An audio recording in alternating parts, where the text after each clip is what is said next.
امریکہ کا green card لینا بہت سے لوگوں کی خواہش ہوتی ہے، لیکن اب صدر ٹرمپ نے ایک گولڈ کارڈ بھی لانچ کرنے کا اعلان کیا ہے۔ You have a green card. This is a gold card.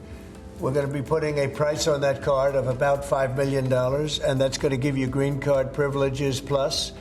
It's going to be a route to citizenship. Gold card کیا ہے یہ جاننے سے پہلے آپ گرین کارڈ سمجھ لیں۔ امریکہ میں پرماننٹ ریزیڈنس کے پرمٹ کو گرین کارڈ کہتے ہیں۔ گرین کارڈ حاصل کرنے کے کئی طریقے ہیں، جن میں سے ایک EB-5 پروگرام ہے۔